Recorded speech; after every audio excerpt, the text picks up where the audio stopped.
alunos, sejam bem-vindos a mais uma aula de língua portuguesa. Eu sou Milena Marães, professora de língua portuguesa, e é um prazer tê-los aqui. Professora, afinal, que nós vamos ter nesta aula? Acompanhem comigo. A aula de número 18 é revisão e avaliação. Então, gente, vamos à nossa aula? Então, gente, nesta aula vamos falar de dois autores especificamente da geração de 45, do modernismo, terceira geração do modernismo, né, a geração de 45. Mas, primeiramente, eu quero que vocês entendam aí um pouquinho do contexto comigo. Acompanhe. Então, nós temos a geração de 45, que representou um grupo de literatos brasileiros da terceira geração modernista. Ela surgiu com a revista Orfeu, em 1947, que foi uma revista aí que divulgou, na verdade, foi uma linha editorial que divulgou esses autores da terceira geração, e teve representantes tanto na prosa quanto na poesia. A gente vai ver quem é da prosa e quem é da poesia. E nós vamos agora conhecer a nossa autora, digamos, a máxima, né, que eu costumo dizer, que é Clarice Lispector. Acompanhem comigo. Então, na geração de 45, poesia, né, claro que também ela trabalha com a questão da prosa, a gente vai ver isso daqui a pouco com a obra Macabé, e aí nós vamos fazer a leitura rapidinho da biografia de Clarice. Nasceu no dia 10 de dezembro de 1920, na Ucrânia.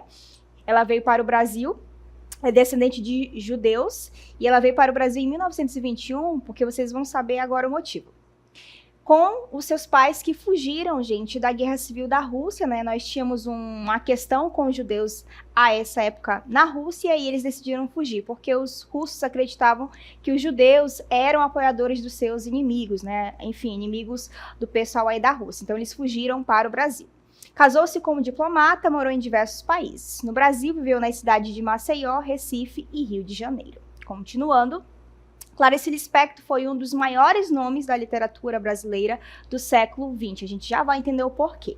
Com seu romance inovador e com sua linguagem altamente poética, nós também já vamos entender o porquê disso, sua obra se destacou diante dos modelos narrativos tradicionais. Então, vocês puderam perceber aí um pouquinho, né, da biografia de Clarice, e claro que isso vai refletir também nas suas obras, né, sobretudo quando se fala a respeito da questão feminina, porque é como se a Clarice colocasse um pouco de si nas obras, basicamente é isso que acontece. Então a gente vai agora entender como é que funcionam essas características, aí por que ela é essa autora, qual é a situação inovadora que parte dela, com a seguinte cartela. Acompanhe comigo. Então, características da obra. Primeiro, é uma prosa poética e introspectiva. A gente fala dessa questão introspectiva porque meio que a gente vai entrar, digamos assim, na mente do personagem. Então, a gente vai perceber uma reflexão mais do personagem para si mesmo. Depois a gente vai acompanhar com a Macabé.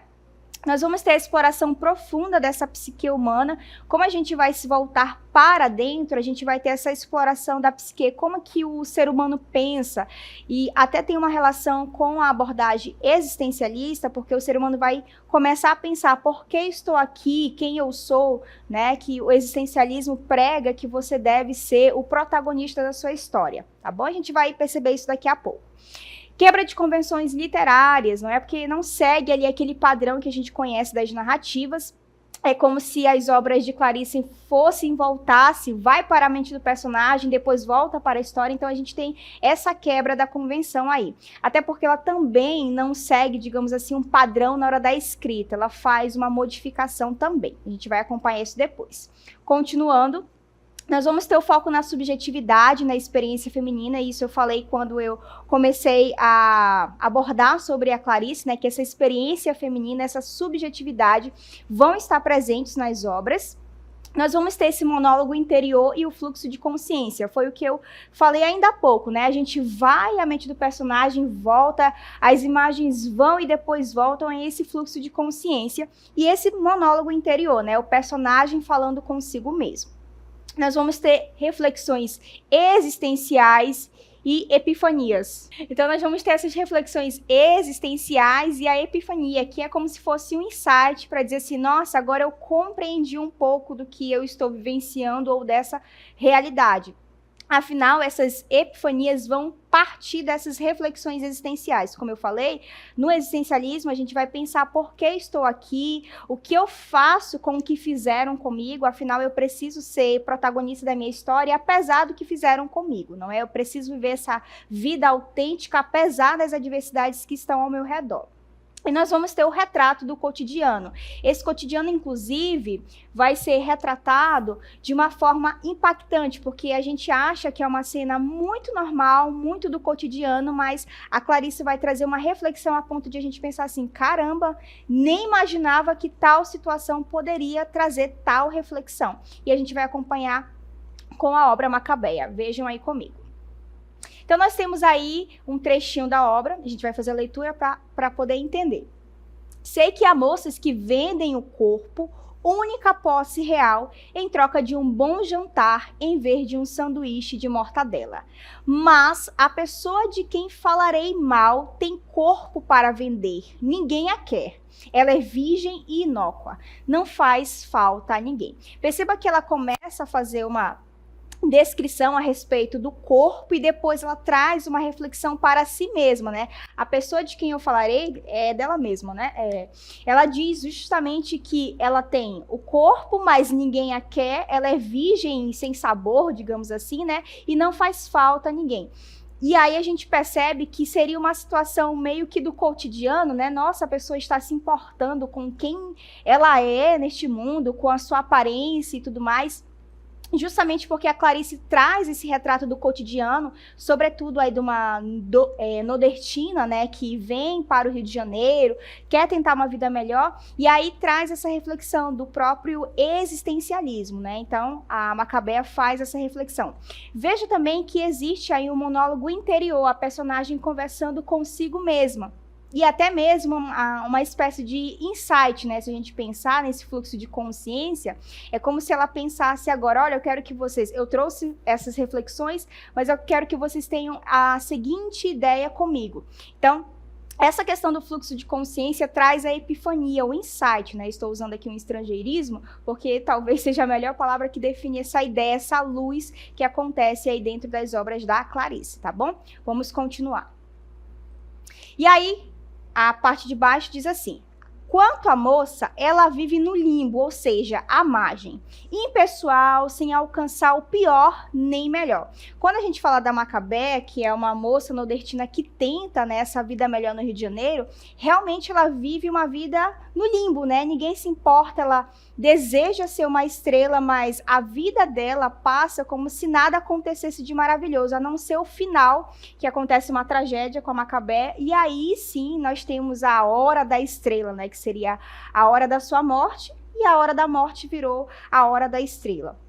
Aí, continuando, diz assim: ela somente vive inspirando e expirando, inspirando e expirando. Na verdade, para que mais que isso? O seu viver é ralo. Perceba que ela faz mais uma vez a descrição, não é a respeito, digamos, de uma situação cotidiana, mas ela se volta para si, fazendo essa reflexão existencial. Afinal, meu viver é ralo.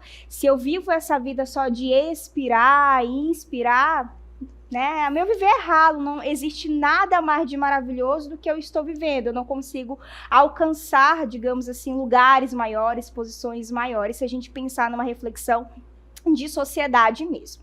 Continuando.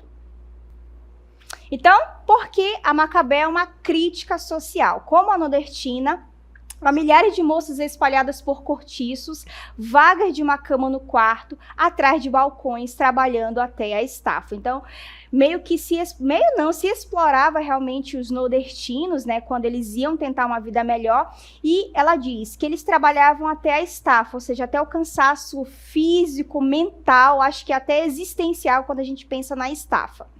Não notam sequer que são facilmente substituíveis e que tanto existiram como não existiram. Essa questão da existência, né? Como se a gente pensar nos nordestinos, eles vivem à margem, no limbo, como a própria personagem diz. Poucos se queixam e, ao que eu saiba, nenhuma reclama por não saber a quem. esse quem, será que existe? Então veja que é uma reflexão que ela faz, porque a quem eu vou reclamar? Para quem eu vou trazer essa ideia de que eu vivo essa vida, de que eu sofro desta maneira? Porque esse quem existe, afinal, esse alguém que vai me ouvir existe? Então veja que é realmente um monólogo interior e uma reflexão sobre a própria existência do fato de ouvir, né, ser ouvida. Então nós temos essas características aí da Clarice presentes em Macabeia. E agora a gente vai partir para outro autor, que é o João Cabral de Melo Neto.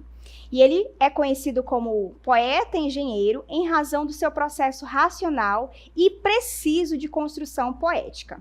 João Cabral de Melo Neto é conhecido mundialmente pela sua obra Morte e Vida Severina, na qual apresenta o percurso de morte e vida do retirante Severino. Vamos só voltar à cartela anterior, porque existe uma situação muito importante que diz aí, ó, conhecido como poeta e engenheiro. Quando a gente pensa no João Cabral de Melo Neto, conhecido como poeta engenheiro, é porque ele pensa principalmente a construção da sua poesia como se fosse realmente a construção, por exemplo, de um prédio, de uma casa, é como se o engenheiro estivesse construindo algo. Inclusive, existe uma obra chamada Engenheiro, do João Cabral de Melo Neto, em que ele faz a reflexão do escrever poético, e ele mostra como que o poeta faz isso realmente como se fosse um engenheiro, né? Então, por isso que ele é conhecido como poeta engenheiro. A gente vai entender algumas características e isso vai ficar melhor, digamos, explicado.